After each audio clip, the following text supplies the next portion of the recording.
إن هذا القرآن يهدي للتي هي أقوم ويبشر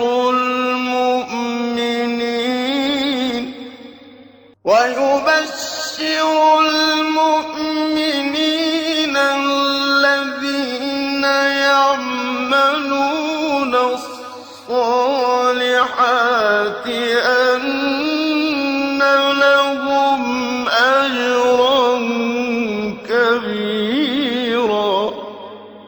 بسم الله الرحمن الرحيم. الحمد لله رب العالمين وبه نستعين وصلى الله وسلم على سيد الأنبياء والمرسلين وعلى آله وأصحابه أجمعين ومن تبعهم بإحسان إلى يوم الدين. أما بعد، سلسلہ تفسیر کی یہ 17ویں نشست ہے، یعنی سورۃ الحج کے اعتبار سے، اور اس نشست میں انشاءاللہ سورۃ الحج کی تیسری آیت کریمہ کی تفسیر ہوگی۔ حالانکہ تیسری آیت کریمہ کی تفسیر پچھلی 2 نشستوں میں ہو چکی ہے، کچھ حصہ اس تفسیر میں اس نشست میں ہوگا انشاءاللہ۔ اللہ رب العالمین نے ارشاد فرمایا وَمِنَ النَّاسِ مَن يُجَادِلُ فِي اللَّهِ بِغَيْرِ عِلْمٍ وَيَتَّبِعُ كُلَّ شَيْطَانٍ مَرِيدٍ۔ اس آیت کریمہ میں اللہ رب العالمین نے فرمایا کہ کچھ لوگ ایسے ہیں جو اللہ رب العالمین کی شان میں، اللہ کے اسماء و صفات میں، اللہ کی ذات میں، اللہ رب العالمین کے اسماء و صفات میں، اس کے کلام میں، اور جو اللہ رب العالمین نے اس کے کلام میں جو باتیں بیان فرمائی ہیں، ان سب سے متعلق بغیر علم کے باتیں بناتے ہیں، جھگڑا کرتے ہیں، بات کو طول دیتے ہیں، لوگوں کو حق تک پہنچنے نہیں دیتے ہیں، بات کچھ سمجھ لیتے ہیں لیکن جو ہے الجھن کے شکار ہو جاتے ہیں اور لوگوں کو الجھن میں ڈال دیتے ہیں، اور جو ہے ہر جو ہے سرکش شیطان کی وہ پیروی کرنے لگتے ہیں۔ تو یہ ایک وہ طبقہ ہے جو یعنی علم کے نام پر آتا ہے، لیکن اس سے بھی بڑا طبقہ وہ ہے جو علم کی نمائندگی کرتا ہے ان کے اپنے ذام میں، ان کے اپنے سوچ میں، ان کے اپنے خیال میں۔ وہ ایک بڑے اسکالر، بڑے جو ہے مطلب مذہبی پیشوا کے طور پر لوگوں کے سامنے آتے ہیں۔ ان کا ذکر تو کچھ آیتوں کے بعد ہوا ہے کہ وَمِنَ النَّاسِ مَن يُجَادِلُ فِي اللَّهِ بِغَيْرِ عِلْمٍ وَلَا هُدًى وَلَا كِتَابٍ مُنِيرٍ، یہ تو اس کے بعد والا جو ہے مرحلہ ہے۔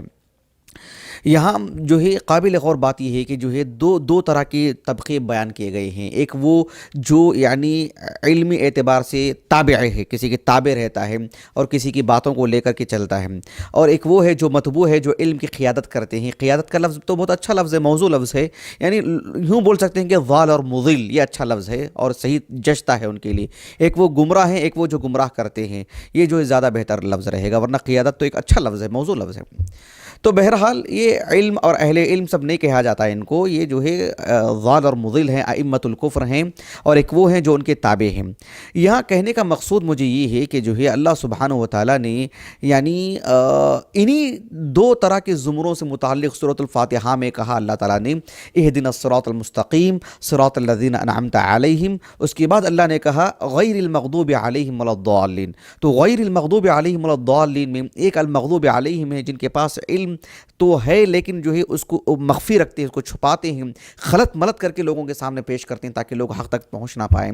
ایک وہ جو الضالین ہیں، جو محض ہوا نفس کے شکار ہیں، ان کی علم سے کوئی تعلق نہیں ہے، بہکی باتیں کرنا، ادھر ادھر کی باتیں کرنا وغیرہ۔ تو آپ دیکھیے سورۃ النجم کے بالکل یعنی اس کے وسط میں اللہ رب العالمین نے فرمایا کہ ان یتبعون الا الظن وما تهوى الانفس ولقد جاءهم من ربهم الهدى۔ اللہ تعالیٰ نے کہا کہ یہ لوگ تو بس کس کی پیروی کرتے ہیں؟ ان یتبعون الا الظن، محض گمان کی بنیاد پر۔ کیا ہے وہ کہ بھائی وہ علم جسے وہ علم سمجھتے ہیں وہ علم نہیں ہے، یعنی گویا کہ علم کا غرہ ہے، انہیں سمجھتے ہیں کہ ہم علم کی روشنی میں گفتگو کر رہے ہیں، ہم علم کے نام پر سامنے آ رہے ہیں۔ کہا کہ وہ علم نہیں ہے، وہ گمان ہے، وہ ظن ہے وہ، اور وما تهوى الانفس، اور جو ان کی نفسانی خواہشات ہیں وہ۔ اللہ نے کہا وَلَقَدْ جَاءَهُم مِّن رَّبِّهِمُ الْهُدَى، اللہ تعالیٰ کی طرف سے ان کے پاس جو ہے الہدا نامی چیز آ چکی ہے، اللہ کی شریعت آ چکی ہے جس میں نہ ظن کی گنجائش ہے، نہ ہوا نفس کی گنجائش ہے۔ اسی لیے اللہ تعالیٰ نے آغاز میں کہا سورۃ النجم کے کہ ما ضل صاحبکم وما غوا، نہ ضل کا معاملہ ہے، نہ غوا کا معاملہ ہے، نہ علم کی بنیاد پر بہکے ہیں، نہ خواہشات کی بنیاد پر بہکے ہیں۔ تو یہی چیز ہے جو سورۃ الحج کے آغاز میں اللہ تعالیٰ نے اس بات کو کہہ دیا ہے کہ جو باتیں ہم آگے بیان کرنے جا رہے ہیں، جو اللہ کا کلام ہے، یعنی یہ خالص شرعی علم کی بنیاد پر گفتگو ہوگی، اور جو ہے اور قصد و ارادے کے ساتھ کہ اللہ کی عبادت ہونی چاہیے، ہوا نفس کا شکار آدمی کو نہیں ہونا چاہیے، علم و معرفت ضروری ہے۔ اللہ سبحانہ و تعالیٰ نے قرآن مجید میں بے شمار مقامات پر اس بات کو بیان فرمایا ہے. جہاں ائمۃ الکفر اس میں آتے ہیں وہیں پر ائمۃ جو اہل البدعہ ہیں، جو اہل بدعت کے جو ائمہ ہیں وہ بھی اس میں داخل ہو جاتے ہیں، اس لیے کہ العبرۃ بعموم اللفظ لا بخصوص السبب. یہ النضر بن الحارث یا اس دور کے جو تھے وہ ایسا نہیں ہے، قیامت تک کے لیے بھی ضروری نہیں کہ جو ہے وہ کوئی کافر ہی ہو، مسلمان یعنی اس ملت میں بھی مسلمانوں میں بھی جو اہل بدعت ہیں، اور بدعات میں بھی جو ہے مطلب جو ہے کیا کہتے ہیں اس کو یعنی اونچ نیچ ہے. کچھ بدعات جو ہے مفسقہ ہیں، جو کچھ بدعات جو ہے مکفرہ ہیں، انسان کو اسلام سے نکال دیتے ہیں عیاذا باللہ. تو ایسے میں جو ہے اہل بدعت کی جو سرغنہ ہیں، جو ان کے سرخیل ہیں، جو ان کی اپنی جو ہے مطلب لیڈنگ کرتے ہیں، تو وہ بھی اس میں یقیناً داخل ہو جاتے ہیں. ابن القیم نے کہا، شیخ شنقیطی نے کہا، بہت سارے اہل علم نے اس بات کو کہا ہے. اللہ سبحانہ و تعالیٰ نے اللہ کے کلام نے اللہ کی باتیں واضح ہونے کے باوجود بھی جو جھگڑتے ہیں، اس بات کو اللہ نے قرآن مجید میں اتنی مقامات پر بیان فرمایا ہے.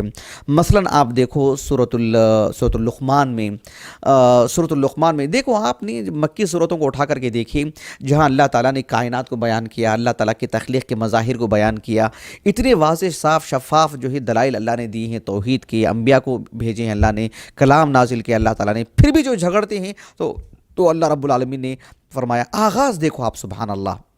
سورۃ اللقمان میں اللہ تعالیٰ نے کہا، الم تر ان اللہ سخر لکم ما فی السماوات وما فی الارض واسبغ علیکم نعمہ ظاہرۃ وباطنہ ومن الناس من یجادل فی اللہ بغیر علم ولا ھدی ولا کتاب منیر واذا قیل لهم اتبعوا ما انزل اللہ قالوا بل نتبع ما وجدنا علیہ آباءنا اولو کان الشیطان یدعوہم الی عذاب السعیر.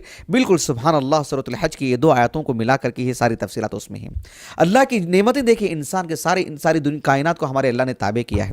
اللہ نے خوب نعمتوں کو نچھاور کیا ہے ہمارے اوپر. اسبغ علیکم نعمہ، نعم دیکھو سبحان اللہ.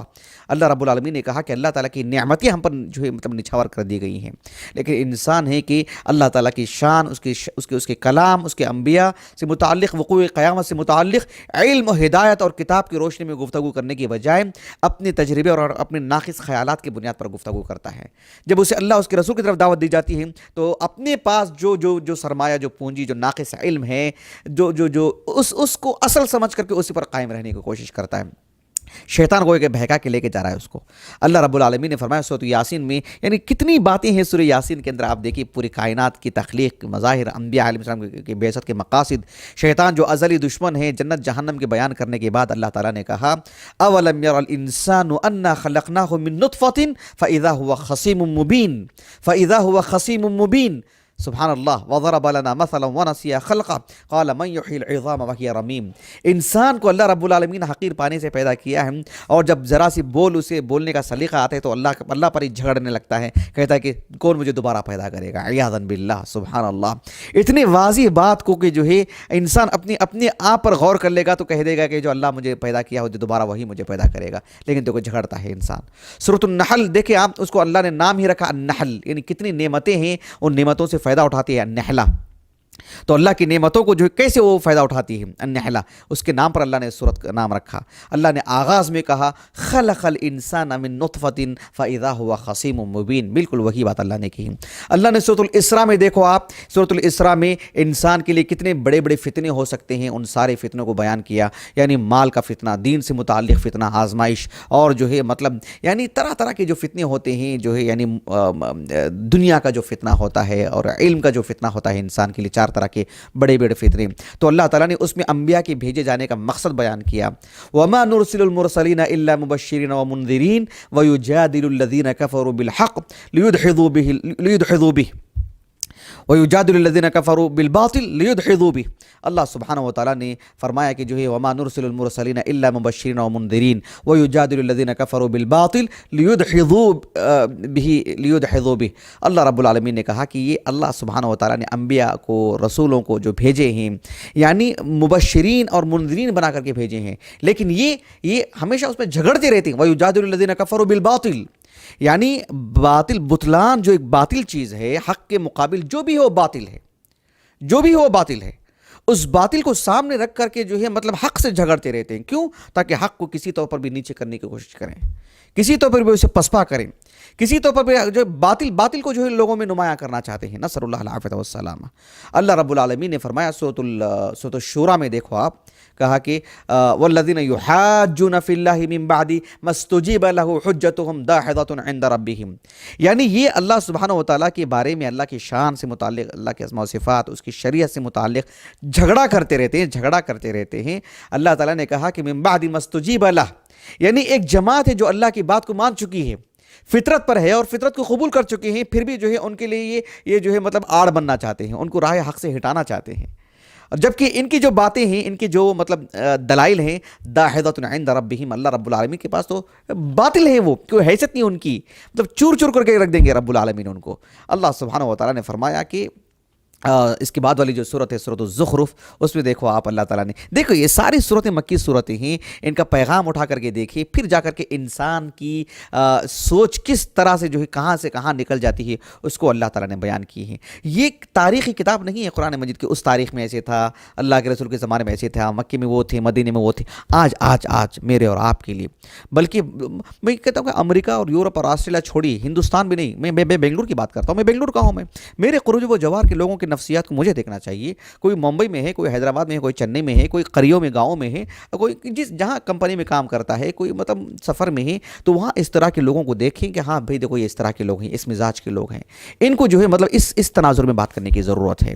تو گویا کہ ایک داعی مدعو کو باندھ دیتا ہے, اس کے لیے ایک احاطہ کر دیتا ہے, اور اس کے موافقوں سے اس کا علاج کرتا ہے, اس کو جانچنے کے بعد اس کے حساب سے اس کی دوائی دیتا ہے, تو اس کا علاج ممکن ہے, ہو سکتا ہے انشاءاللہ. بہرحال تو اللہ سبحانہ و تعالیٰ نے سورۃ الزخرف میں بیان فرمایا, وَقَالُوا أَآلِهَتُنَا خَيْرٌ أَمْ هُوَ مَا ضَرَبُوهُ لَكَ إِلَّا جَدَلًا بَلْ هُمْ قَوْمٌ خَصِمُونَ. اللہ تعالیٰ نے کہا کہ کفار کہتے ہیں کہ بھئی ہمارے معبود بہتر ہیں کہ تمہارا معبود. سبحان اللہ, اللہ اکبر کبیرہ, اللہ اکبر کبیرہ, سبحان اللہ العظیم. ایک مخلوق کی برابری کبھی نہیں کر سکتی ہے, کسی چیز میں, کسی عنصر میں, کسی فضیلت میں, کسی خوبی میں, کسی خاص وصف میں. کہاں مخلوق و خالق کے موازنے میں, اللہ اکبر کبیرہ. اللہ تعالیٰ نے کہا کہ یہ باتیں آپ کو صرف جھگڑے کے لیے پیش کرتے ہیں, ما ضربوہ لک الا جدلا, صرف جھگڑے کے خاطر آپ کے سامنے یہ باتیں رکھتے ہیں.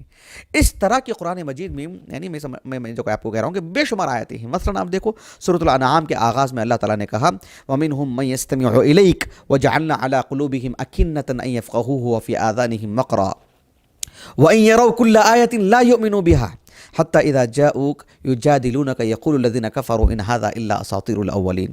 کچھ لوگ ہیں آپ کی باتیں تو سنتے ہیں, سنے انسنی کرتے ہیں, اور جو ہے مطلب حق ان کی کانوں سے ہو کر کے اندر جاتا نہیں ہے. بس جس طرح سے ایک جانور بات سنتا ہے نا, ایک جانور ایسے مارے گا تو جانور سنتا ہے نا, لیکن جیسے میں کہتے ہیں ذرا میری بات سنیے, میں آپ سے کہنا چاہ رہا ہوں, ان الفاظ کو, ان الفاظ کے مجموعے کو, اس کلام کو وہ سن کر کے محظوظ ہوتا ہے کہ جانور بالکل بھی نہیں, یہ بالکل اسی طرح سے سنتے ہیں, کیوں ان کے دلوں میں بندھن ہے, حق بات وہاں تک پہنچ نہیں پاتی ہے. اللہ تعالیٰ نے کہا کہ جو بھی نشانیاں علامتیں دیکھتے ہیں توحید کی, اور جو ہے اللہ تعالیٰ کی جو ہے طرف سے جو دلائل اور معجزات جو انبیاء کو دیے جاتے ہیں, وہ دیکھ کر کے وہ خوف نہیں کھاتے ہیں, آپ کے پاس آتے ہیں صرف جھگڑا کرنے کے لیے, اور اس عظیم کلام کو یہ کہتے ہیں کہ یہ تو پچھلی دور کی کہانیاں ہیں. نصر اللہ العافیہ والسلام. بہرحال اللہ تعالیٰ نے کہا کہ وَمِنَ النَّاسِ مَن يُجَادِلُ فِي اللَّهِ بِغَيْرِ علم کے ان کے جھگڑوں کو اللہ تعالیٰ نے قرآن مجید میں جگہ جگہ پر بیان کیا ہے. جہاں جہاں بیان کیا ہے وہاں اس کے سیاق سے پڑھیں گے تو آپ کو ایک زائد بات ملے گی, ایک نئی بات ملے گی, وہاں سے جڑی ہوئی ایک خاص بات ملے گی, کن لوگوں سے متعلق کہی جا رہی ہے. یہ سب چیزیں جو ہے یقیناً تفصیل طلب بات ہیں. میں نے آپ کے سامنے سے ایک دراسہ میں نے اسے رکھا ہے تاکہ یہ سمجھنے کے لیے کہ یہ اللہ نے اس طرح کے لوگوں کے مزاج کو کتنی وسعت سے اللہ نے بیان کیا اس بات کو. ان کی ایک صفت یہ اللہ نے بتائی کہ وَيَتَّبِعُ كُلَّ شَيْطَانٍ مَرِيدٍ, یعنی ہر سرکش شیطان کی یہ پیروی کرتے ہیں. پہلے اس آیت کریمہ میں 3 جو الفاظ ہیں اس کے ہم معنی معلوم کر لیتے ہیں, پھر اس کا لغوی معنی معلوم کر لیتے ہیں, پھر اس کی تفسیری معنی معلوم کریں گے انشاءاللہ. وَيَتَّبِعُ شیطان مرید 3 الفاظ آئے ہیں, انشاءاللہ اس کا معنی معلوم کر لیں گے. وَيَتَّبِعُ کا معنی یہ ہے کہ عربی زبان میں طبیعہ یعنی التاء والباء والعین بنیادی طور پر اس کا جو معنی ہے, یعنی بنیادی معنی اگر ہم معلوم کرنا چاہیں تو الطلوع والقفو. اگر آپ معجم میں جا کر کے دیکھیں گے الطلوع اس کے معنی کیا ہے, بھئی کسی کے پیچھے آنا. القفو اس کے معنی کیا ہے, کسی کے پیچھے پڑنا. تو پھر طبیعہ کے معنی کیا ہو جائیں گے, تو طبیعہ کے معنی عام معنی ہے کسی کے پیچھے رہنا, کسی کے پیچھے لگنا. الطلوع اس کے معنی بھی یہی آتی ہے, کسی کے پیچھے آنا. مثلا اللہ تعالیٰ نے کہا والشمس وضحاها والقمر والقمر اذا تلاها، یعنی الطلوع کسی کے پیچھے آنا جو ہے وہ اس کے پیچھے آتا ہے نا، اسی لیے اللہ سبحانہ و تعالیٰ نے فرمایا سورۃ الاسراء میں لا تقف ما لیس لک بہ علم. لا تقف کیا معنی؟ القفو سے، القفو کے معنی آتے ہیں کسی کے پیچھے لگ جانا، مسلسل پیچھے پڑے رہنا کسی کے. جیسے ہم کہتے ہیں نا کہ بھی آپ اس بات کے بارے میں اتنا پیچھے لگ گئے آپ، تو اسی کے لیے آتا ہے القفو. تو طبیعہ کے معنی عام طور پر جو ہے پیچھے پڑنے کے معنی میں آتا ہے یہ. جیسے عربی زبان میں کہتے ہیں کہ طبیعت فلانا، کیا مطلب ہے اس کا؟ مطلب یہ ہے کہ میں ان کے پیچھے لگا، میں ان کے پیچھے رہا. تو عربی زبان میں کہتے ہیں کہ تبعہ یا اتبعہ کے معنی آتے ہیں اذا لحقتہم، یعنی کسی کے پیچھے اتنا چلنا، ایسے کسی کی تابعداری کرنا کہ ان سے جڑ جانا، یعنی کسی کے نظریات، کسی کی جو ہے مطلب خیالات، کسی کی فکر، کسی کی سوچ، کسی کی باتوں کی پیچھے لگنا اور ان کے موافق چلنا، ان سے جڑ کر کے رہنا، یہ معنی ہوتا ہے اس کے اندر طبیعہ کا. قرآن مجید میں یہ لفظ تو اتنی کثرت سے استعمال ہوا ہے، یعنی ثلاثی مجرد بھی، ثلاثی مزید فی بھی، باب افعال سے، باب تفعیل سے، باب افتعال سے. مثلا اللہ رب العالمین نے فرمایا سورۃ البقرہ میں قُلْنَا اهْبِطُوا مِنْهَا جَمِيعًا فَإِمَّا يَأْتِيَنَّكُم مِّنِّي هُدًى فَمَن تَبِعَ هُدَايَ فَلَا خَوْفٌ عَلَيْهِمْ وَلَا هُمْ يَحْزَنُونَ. فمن تبع، دیکھ رہے ہیں آپ، مثلا اللہ سبحانہ و تعالیٰ نے سورۃ الاسراء میں کہا ان قال اذهب فمن تبعك منهم فإن جہنم جزاؤكم جزاء موفورا. کہا کہ فمن تبعك منهم، جو شخص بھی تیری پیروی کرے گا، اے شیطان تیری پیروی جو کرے گا، اے ابلیس تیری جو پیروی کرے گا. تو اس کے اندر عمومی معنی ہے کسی کی بھی پیروی کرنا. یہ جو ہے مطلب یعنی میں کہنا چاہ رہا ہوں کہ جو ہے یعنی یہ ایک معنوی چیزوں کے لیے بھی آتا ہے. ضروری نہیں کہ ایک جو ہے مطلب کسی کے نظریات کے پیچھے پڑنا، ساتھ چلنا اسی کے معنی میں نہیں. مثلا اللہ رب العالمین نے فرمایا سورۃ البقرہ میں قول معروف ومغفرۃ خیر من صدقہ یتبعها اذى واللہ غنی حلیم. یہاں پر کسی کی پیروی کرنے کے معنی میں نہیں ہے، ایک چیز کا کسی چیز کے پیچھے آنے کے معنی میں. جیسے اللہ رب العالمین نے فرمایا نا اس میں سورۃ النازعات میں یوم ترجف الراجفہ تتبعها الرادفہ. الرادفہ النفخہ الثانیہ، الراجفہ النفخہ الاولی، جب دنیا فنا ہو جاتی ہے، پوری دنیا ختم ہو جاتی ہے. ہم نے اس کی تفسیر مکمل کر دی ہے الحمدللہ تفصیل کے ساتھ سورۃ النازعات میں. تو بتانے کا مقصود یہ ہے کہ اس لفظ کی مطلب وسعت دیکھیے آپ، اس کے استعمالات دیکھیے آپ. تو باب افعال سے بھی آتا ہے یہ، جیسے کہ اللہ رب العالمین نے سورۃ المؤمنون میں بیان فرمایا کہ ثم ارسلنا رسلنا تترا كلما جاء امة رسولها كذبوه فاتبعنا بعضهم بعضا. یعنی ہم رسولوں کو پے در پہ بھیجتے رہے، جب ایک قوم میں رسول آئے تو اس کی قوم نے جب ان کو جھٹلایا تو اللہ کا عذاب بھی پیچھے ان کو آتا رہا. تو اس لفظ کا معنی دیکھیے آپ، باب افتعال سے خاص طور پر استعمال ہوتا ہے. اللہ تعالیٰ نے کہا سورۃ آل عمران میں معروف آیت کریمہ ہے قل ان کنتم تحبون اللہ فاتبعونی یحببکم اللہ ویغفر لکم ذنوبکم. تو میں نے صرف طبیعہ کا لفظ کا معنی بتایا، اس کے اندر اور بہت وسعت ہے، میں ابھی نہیں بتا پا رہا ہوں. میں اپنی بات کو ختم کرتا ہوں انشاءاللہ. اس آیت کریمہ میں جو شیطان اور مرید کا جو لفظ آیا ہے اس کی بھی کچھ ہم معنی معلوم کر لیتے ہیں، پھر انشاءاللہ اس آیت کریمہ کا جو تفسیری معنی ہے وہ میں آپ کو سامنے بتاؤں گا آپ کو انشاءاللہ. اللہ تعالیٰ سے دعا ہے کہ اللہ تعالیٰ ہماری اس نشست کو، ہمارے اساتذہ، والدین، ہمارے کل معاونین، مشاہدین، ہمارے اہل خانہ اور ہمارے لیے ذخیرہ آخرت بنائیں، ہمارے حسنات میں شمار فرمائیں. سبحانک اللہم و بحمدک اشہد ان لا الہ الا انت استغفرک و اتوب الیک.